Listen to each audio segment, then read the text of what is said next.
ಎಷ್ಟೋ ಸರ್ತಿ ನಾವು ಹೋಟೆಲ್ಗೆ ಹೋಗಿರ್ತೀವಿ. ಅವಾಗೇನು ಮಾಡ್ತೀವಿ, ಸಣ್ಣ ಸಣ್ಣ ಹುಡುಗರಿಗೆ ದೊಡ್ಡವರಿಗೆ ಸೂಪ್ ಆರ್ಡ್ರ್ ಮಾಡೋಣ ಅಂತೀವಿ. ಹೆಲ್ದಿ ಸೂಪ್ ಆರ್ಡ್ರ್ ಮಾಡೋಣ, ಭಾಳ ಚಲೋ ಇರ್ತದೆ ಅಂತೀವಿ. ಆದ್ರೆ ನೀವು ಏನಾರು ಯೋಚನೆ ಮಾಡಿರಿ, ಅದು ಹೆಲ್ದಿನೇ ಇರ್ತದಂತ ಯಾವ ಗ್ಯಾರಂಟಿ ಒಳಗೆ ಹೇಳ್ತೀರಿ? ಯಾವುದೇ ನೀವು ಹೋಟೆಲ್ಗೆ ಹೋಗ್ರಿ, ಆರ್ಡರ್ ಕೊಟ್ಟ ತಕ್ಷಣ ಫ್ರೆಶ್ ಆಗಿ ಅವ್ರು ಸೂಪ್ ಮಾಡಿಕೊಡ್ತಾರೆ ಅನ್ನೋದು ತಪ್ಪು ಕಲ್ಪನೆ. ಮುಂಚೆನೇ ಅದರದ್ದು ಬೇಸ್ ಅಂದರೆ ಪ್ಯೂರಿ ಮಾಡಿ ಇಟ್ಕೊಂಡಿರ್ತಾರೆ. ಅದರೊಳಗೆ ಫುಡ್ ಕಲರ್ ಹಾಕಿರ್ತಾರೆ ಮತ್ತು ಪ್ರಿಸರ್ವೇಟಿವ್ನೂ ಹಾಕಿರ್ತಾರೆ. ಹರೇ ಶ್ರೀನಿವಾಸ ಸ್ವಾದಿಷ್ಟ ರೆಸಿಪಿಗೆ ಸ್ವಾಗತ. ಹೋಟೆಲ್ ಥರ ಅದೇ ಟೇಸ್ಟ್ ಇರೋ ಹೆಲ್ದಿ ಸೂಪನ್ನು ನಾವು ಇವತ್ತು ಮನೆಯೊಳಗೆ ಮಾಡೋಣ. ಬಹಳ ಸರಳ, ಬಹಳ ಬೇಗನೆ ಆಗಿಬಿಡ್ತದೆ ಇದು. ಇದಕ್ಕೆ ಯಾವುದು ಪ್ರಿಸರ್ವೇಟಿವ್ ಆಯಿತು, ನಾವು ಯಾವುದೇ ಫುಡ್ ಕಲರನ್ನು ಹಾಕ್ಲಿಕ್ಕತ್ತಿಲ್ಲ. ಆದ್ರೂ ನಿಮಗೆ ಹೋಟೆಲ್ ಥರನೇ ಫ್ರೆಶ್ ಆಗಿರೋ ಈ ಸೂಪನ್ನು ಯಾವ ರೀತಿ ಮಾಡೋದು ನೋಡೋಣ. ಸ್ವಲ್ಪ ಟೊಮೆಟೊ ಕೆಂಪಗಿರೋ ಒಂದು 4-5 ಟೊಮೆಟೊ ತೊಗೊಂಡಿನಿ. ಆಮೇಲೆ ಇಲ್ಲೇ ನಾನು 1 ಇಂಚಿನಷ್ಟು ಹಸಿ ಶುಂಠಿ ತೊಗೊಂಡಿನಿ. ಯಾರು ಈರುಳ್ಳಿ ಬೆಳ್ಳುಳ್ಳಿ ತಿಂತೀರಿ ಅವರು ಒಂದು ಅರ್ಧ ಇದ್ರೊಳಗೆ ಈರುಳ್ಳಿನ ಸ್ಲೈಸ್ ಮಾಡಿ ಹಾಕ್ಕೊಳ್ರಿ. ಒಂದು 5-6 ಬೆಳ್ಳುಳ್ಳಿ ಎಸಳನ್ನು ಹಾಕೋರಿ. ನಾನು ಈ ಸೂಪ್ ಒಳಗೆ ಈರುಳ್ಳಿ ಬೆಳ್ಳುಳ್ಳಿ ಎರಡನ್ನೂ ಹಾಕಿಲ್ಲ. ಆಮೇಲೆ ಈ ಸೂಪಿಗೆ ಒಂದು ಬೆಸ್ಟ್ ಕಲರ್ ಕೆಂಪಾಗಿ ಬರಲಿಕ್ಕೆ ನಾನು ಇಲ್ಲೇ ಬೀಟ್ರೂಟ್ ಯೂಸ್ ಮಾಡ್ಲಿಕ್ಕತ್ತೀನಿ. ಸಣ್ಣದು ಒಂದು ಪೀಸ್ ಬೀಟ್ರೂಟ್ ಹಾಕಬೇಕು, ಭಾಳ ದೊಡ್ಡದು ಪೀಸ್ ಹಾಕಬೇಡ್ರಿ, ಕಲರ್ ಭಾಳ ಡಾರ್ಕ್ ಆಗಿ ಬರ್ತದೆ. ಆಮೇಲೆ ಇದಕ್ಕೆ ಈ ಸೂಪಿಗೆ ಒಂದು ಥಿಕ್ನೆಸ್ ಕೊಡಲಿಕ್ಕೆ ನಾವು ಯಾವುದೇ ಆರ್ಟಿಫಿಷಿಯಲ್ ಆದ ಕಾರ್ನ್ ಫ್ಲೋರು ಮೈದಾ ಯೂಸ್ ಮಾಡ್ಲಿಕ್ಕತ್ತಿಲ್ಲ. ಇಲ್ಲಿ ನಾನು ಒಂದು ಸಣ್ಣ ಪೀಸ್ ಅಷ್ಟು ನಾನು ಕ್ಯಾರೆಟ್ ತೊಗೊಂಡಿನಿ. ಕ್ಯಾರೆಟೂ ಬಹಳ ಹೆಲ್ದಿ ಇದೆ. ಆಮೇಲೆ ಇದಕ್ಕೆ ಫ್ರೆಶ್ ಆಗಿರೋ ಒಂದು ಫ್ಲೇವರ್ ಬರಲಿಕ್ಕೆ ನಾನು ಈ ಕೊತ್ತಂಬರಿನ ನಾವು ಆರಿಸ್ತಿರ್ತೀವಲ್ಲ, ಅವಾಗ ಎಳೆ ದಂಟು ಇರ್ತದೆ, ಆ ದಂಟನ್ನು ನಾನು ಕಟ್ಟಿ ಸ್ವಚ್ಛ ತೊಳೆದು ಕಟ್ಟಿ ಸೈಡಿಗೆ ಇಟ್ಕೊಂಡಿನಿ. ಈ ಸೂಪಿಗೆ ಒಂದು ರಿಚ್ ಫ್ಲೇವರ್ ಬರಲಿಕ್ಕೆ ನೋಡ್ರಿ ಮೆಣಸು, ಜೀರಿಗೆ ಮತ್ತು ಒಂದು ಚಕ್ಕೆ ಒಂದು ಸಣ್ಣದು ಪೀಸ್ ಇಟ್ಕೊಂಡಿನಿ. ಮೆಣಸು ಏನದ ನೀವು ನೋಡಿ ಹಾಕ್ಕೊಳ್ರಿ, ಸಣ್ಣ ಮಕ್ಳಿಗಿದ್ರೆ ಸ್ವಲ್ಪ ಕಡಿಮೆ ಯೂಸ್ ಮಾಡ್ಕೊಳ್ರಿ. ಈ ರೀತಿ ಎಲ್ಲ ತರಕಾರಿ ಮತ್ತು ಈ ಮಸಾಲೆನ ರೆಡಿ ಮಾಡಿ ಮುಂಚೆ ಇಟ್ಕೊಳ್ಳೋಣ. ಈ ಸೂಪು ಸ್ಪೆಷಲ್ ಆಗಿ ಸಣ್ಣ ಮಕ್ಕಳಿಗೆ ಮತ್ತು ವಯಸ್ಸಾದವ್ರಿಗೆ, ಆಮೇಲೆ ಯಾರು ಈರುಳ್ಳಿ ಬೆಳ್ಳುಳ್ಳಿ ತಿನ್ನೋದಿಲ್ಲ, ಹೊರಗಡೆದು ಸೂಪನ್ನು ಕುಡಿಯೋದಿಲ್ಲ, ಅವರಿಗೋಸ್ಕರ ಇದು ಬಹಳ ಪರ್ಫೆಕ್ಟ್ ಆದ ಸೂಪ್ ಅದ. ನೆಗಡಿ ಆಗಲಿ ಅಥವಾ ಮಳೆಗಾಲ ಇರಲಿ ಚಳಿಗಾಲ ಇರಲಿ ಎಲ್ಲದಕ್ಕೂ ಈ ಸೂಪು ಬಹಳ ಉಪಯೋಗ ಅದ ನೋಡ್ರಿ. ಈಗ ಒಂದು ಕುಕ್ಕರ್ ಒಳಗೆ ಒಂದು ಸ್ವಲ್ಪ ಬೆಣ್ಣೆ ಇಲ್ಲ ತುಪ್ಪ ಹಾಕ್ಕೊಂಡು ಚಕ್ಕಿ ಮತ್ತು ಮೆಣಸು ಜೀರಿಗೆ ಇದ್ರೊಳಗೆ ಹಾಕಿ 1 ನಿಮಿಷ ಹುರ್ಕೊಳ್ಳೋಣ.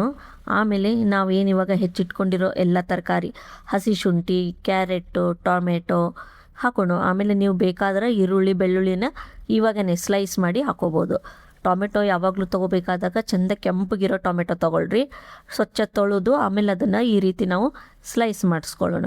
ಆಮೇಲೆ ಈ ಕ್ಯಾರೆಟು ಸ್ವಲ್ಪ ಹೆಚ್ಚಿಗೆ ಬೇಕಾದ್ರೆ ನೀವು ಹೆಚ್ಚಿಗೂ ಹಾಕೋಬೋದು. ಈ ಕ್ಯಾರೆಟ್ ಏನದ ಇದಕ್ಕೊಂದು ಥಿಕ್ನೆಸ್ ಕೊಡ್ತದೆ. ಆಮೇಲೆ ಇದು ನಾವೇನು ಫ್ರೆಶ್ ಕೊತ್ತಂಬರಿ ದಂಟದಲ್ಲ ಇದರಿಂದ ಫ್ರೆಶ್ನೆಸ್ ಬರ್ತದೆ. ರೆಸ್ಟೋರೆಂಟ್ ಒಳಗೆ ಸಿಗೋ ಸೂಪ್ ಒಳಗೆ ಸೆಲ್ಲರಿ ಅನ್ನೋ ಒಂದು ಹರ್ಬ್ ಹಾಕ್ತಾರೆ, ಅದರಿಂದ ಸೂಪಿಗೆ ಒಂದು ಫ್ಲೇವರ್ ಬರ್ತದೆ. ಯೂಶ್ವಲಿ ನಮ್ಮ ಮನೆಯೊಳಗೆ ಅವು ಸೆಲ್ಲರಿ ಅವೆಲ್ಲ ನಾವು ಇಟ್ಟಿರೋದಿಲ್ಲ, ಅದಕ್ಕೆ ಆ ಸೆಲ್ಲರಿ ಬದಲಾಗಿ ನಾವು ಇಲ್ಲಿ ಕೊತ್ತಂಬರಿ ಸೊಪ್ಪಿಂದು ಏನು ದಂಟು ಅದೆಲ್ಲ ಎಳಿದು ಅದು ಹಾಕೋಣ. ಈಗ ಇದಕ್ಕೆ ಒಂದು ಅರ್ಧ ಕಪ್ಪಿನಷ್ಟು ನೀರು ಹಾಕಿ 3 ವಿಸಲ್ ಆಗುವವರೆಗೂ ಕುಕ್ ಮಾಡೋಣ. ಇವಾಗ ಪ್ರೆಷರು ಇಳಿತು. ಆಮೇಲೆ ಇಲ್ಲಿ ನೋಡ್ಬೋದು ಈ ಕುಕ್ಕರಿನ ಪಕ್ಕಕ್ಕೆ ನಾನು ಸ್ವಲ್ಪ ಕ್ಯಾಪ್ಸಿಕಮ್ಮು, ಟೊಮೆಟೊ, ಕ್ಯಾರೆಟು, ಕಾರ್ನ್ ಎಲ್ಲ ಇಟ್ಕೊಂಡಿನಿ. ಇದಕ್ಕೆ ಹಾಕ್ತೀನಿ ಅಂತ ತಿಳ್ಕೊಬೇಡ್ರಿ. ಅದರಿಂದ ನಾನು ಈ ಸೂಪಿನ ಜೊತೆಗೆ ಮನೆಯೊಳಗೆ ಸ್ಯಾಂಡ್ವಿಚ್ ಮಾಡ್ಲಿಕತ್ತೀನಿ.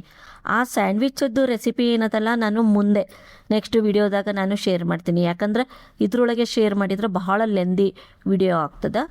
ಇವಾಗ ಇವೇನು ಕೊತ್ತಂಬರಿದು ದಂಟಿತ್ತಲ್ಲ ಅದನ್ನು ತಕ್ಕೊಳ್ರಿ. ಆಮೇಲೆ ಇದ್ರೊಳಗೆ ಚಕ್ಕೆ ಏನಿತ್ತು ಆ ಚಕ್ಕೆನೂ ತಕ್ಕೋಬೇಕು, ಯಾಕಂದ್ರೆ ಚಕ್ಕೆನೂ ಮಿಕ್ಸರೊಳಗೆ ಹಾಕಿದ್ರೆ ಬಹಳ ಉಗ್ರವಾದ ವಾಸನೆ ಬರ್ತದೆ.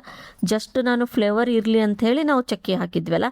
ಈಗ ಆ ಚಕ್ಕಿ ಮತ್ತು ಕೊತ್ತಂಬರಿದು ದಂಟನ್ನು ತೆಗೆಯೋಣ, ಪೂರ್ತಿ ಇದು ತಣ್ಣಗಾಗಲಿ. ಆಮೇಲೆ ಇದನ್ನು ಒಂದು ಮಿಕ್ಸರ್ ಜಾರ್ ಒಳಗೆ ಹಾಕಿ ಇದ್ರದ್ದು ಪ್ಯೂರಿ ಮಾಡೋಣ. ನುಣ್ಣಗೆ ಸ್ವಲ್ಪ ನೀರು ಬೇಕಾಗಿದ್ದರೆ ನೀವು ಮಿಕ್ಸರ್ ಒಳಗೆ ಸ್ವಲ್ಪ ನೀರನ್ನು ಹಾಕ್ಕೊಳ್ರಿ. ಬಹಳ ಕಲರ್ಫುಲ್ ಆಗಿರೋ ಈ ಪ್ಯೂರಿ ರೆಡಿ ಆಯಿತು.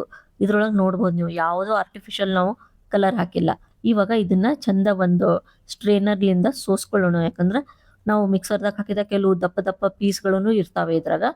ಇನ್ನೂ ಇದಕ್ಕೆ ಹೆಚ್ಚಿಗೆ ರಿಚ್ನೆಸ್ಸು ಮತ್ತು ಟೇಸ್ಟು ಮತ್ತು ಹೆಲ್ದಿ ಮಾಡಲಿಕ್ಕೆ ಏನೇನು ಮಾಡಬೇಕು ಅನ್ನೋದನ್ನು ಮುಂದೆ ನಾನು ಒಂದೊಂದಾಗೆ ಹೇಳ್ಕೊಡ್ತೀನಿ. ಪೂರ್ತಿ ವಿಡಿಯೋ ನೋಡ್ರಿ, ಸ್ಕಿಪ್ ಮಾಡಬೇಡ್ರಿ.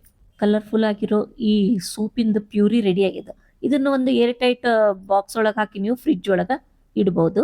ಈ ಕಡೆ ಒಂದು ಪ್ಯಾನ್ ಒಳಗೆ ನಾವು 1 ಚಮಚದಷ್ಟು ಬೆಣ್ಣೆ ಇಲ್ಲ ತುಪ್ಪ ಏನು ಬೇಕೋ ತಗೊಳ್ರಿ. ಅದ್ರೊಳಗೆ ಒಂದು 2 ಚಮಚದಷ್ಟು ನಾವು ಗೋಧಿ ಹಿಟ್ಟು ಹಾಕ್ಕೊಳ್ಳೋಣ. ಇಲ್ಲಿ ನಾನು ಕಾರ್ನ್ ಫ್ಲೋರ್ ಯೂಸ್ ಮಾಡ್ಲಿಕ್ಕತ್ತಿಲ್ಲ, ಅದ್ರ ಬದಲಾಗಿ ನಾನು ಗೋಧಿ ಹಿಟ್ಟು ಯೂಸ್ ಮಾಡ್ಲಿಕ್ಕತ್ತೀನಿ. ನೀವು ಗೋಧಿ ಹಿಟ್ಟು ಬೇಡ ಅಂದ್ರೆ 1-2 ಚಮಚ ಕಡ್ಲಿ ಹಿಟ್ಟನ್ನು ಹಾಕೋಬಹುದು. ಯಾಕಂದ್ರೆ ಈ ಗೋಧಿ ಹಿಟ್ಟಾಯ್ತು ಕಡ್ಲಿ ಹಿಟ್ಟಾಯ್ತು ಬಹಳ ಹೆಲ್ದಿ ಇರ್ತದ. ಬೆಣ್ಣೆ ಒಳಗೆ 1 ನಿಮಿಷ ಚಂದ ಹುರ್ಕೊಳ್ರಿ. ಯಾಕಂದ್ರೆ ಗೋಧಿ ಹಿಟ್ಟಿಂದ ಏನು ಹಸಿ ವಾಸನೆ ಇರ್ತದ ಹೋಗ್ಬೇಕು. ಆಮೇಲೆ ಒಂದು 1/4 ಕಪ್ಪಿನಷ್ಟು ನೀರು ಹಾಕಿ ಚಲೋ ಒಂದು ಪೇಸ್ಟ್ ಮಾಡಬೇಕು. ಈ ಪೇಸ್ಟ್ ಒಳಗೆ ಯಾವ ರೀತಿಯ ಗಂಟು ಏನು ಇರಬಾರ್ದು. ಆ ರೀತಿ ಒಂದು ಪೇಸ್ಟನ್ನು ರೆಡಿ ಮಾಡಿರಿ. ಇದು ಆರೋಗ್ಯಕರವಾದ ಹೆಲ್ದಿ ಸೂಪ್ ಅದ.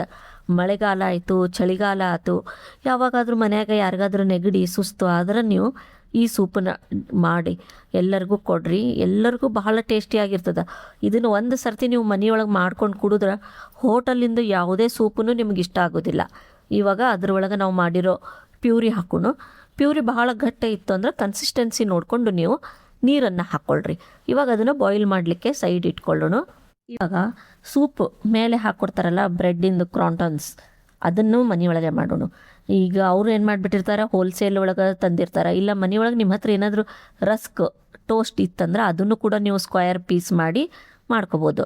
ನಾನು ನಿಮ್ಗೆ ಆಲ್ರೆಡಿ ಹೋಮ್ ಮೇಡ್ ಬ್ರೆಡ್ ಮನೆಯೊಳಗೆ ಯಾವ ರೀತಿ ಬ್ರೆಡ್ಡನ್ನು ಮಾಡ್ಬೋದು ಅನ್ನೋದನ್ನು ನನ್ನ ಚಾನಲ್ ಒಳಗೆ ಶೇರ್ ಮಾಡೀನಿ. ಅದನ್ನು ನೋಡಿ ಅದೇ ಮನೆಯೊಳಗೆ ಬ್ರೆಡ್ ಮಾಡಿ ಅದರಿಂದನೇ ನೀವು ಈ ರೀತಿ ಕ್ರಾಂಟನ್ಸ್ ಮಾಡ್ಬೋದು. ಬ್ರೆಡ್ ನಾನು ಈಗ ಕ್ಯೂಬ್ಸ್ ಹಾಕಿ ಕಟ್ ಮಾಡ್ಕೊಂಡಿನಿ.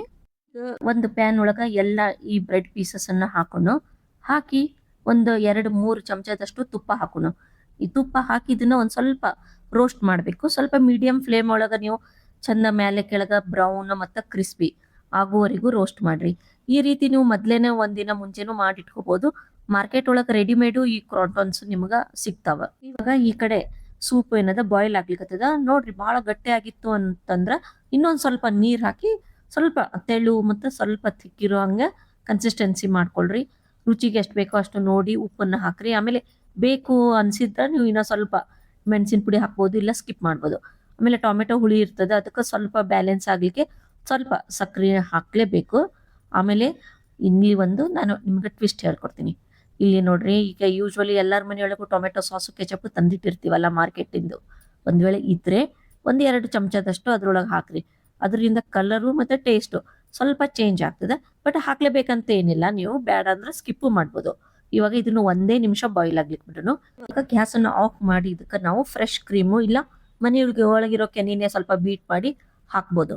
ಕೆನೆ ಮತ್ತು ಈ ಕ್ರೀಮ್ ಹಾಕಿದ ತಕ್ಷಣ ಬೇಗ ಸ್ವಲ್ಪ ಕಲಿಸ್ರಿ. ಆಮೇಲೆ ಬಾಯ್ಲ್ ಮಾಡಬೇಡ್ರಿ. ಇವಾಗ home made cream of tomato soup ready. Hotel ತರಹ, ಆದರೆ ಹೋಟೆಲ್ಗಿಂತ ಹೆಚ್ಚಿಗೆ ಟೇಸ್ಟಿ ಮತ್ತು ಹೆಚ್ಚಿಗೆ ಹೆಲ್ದಿ.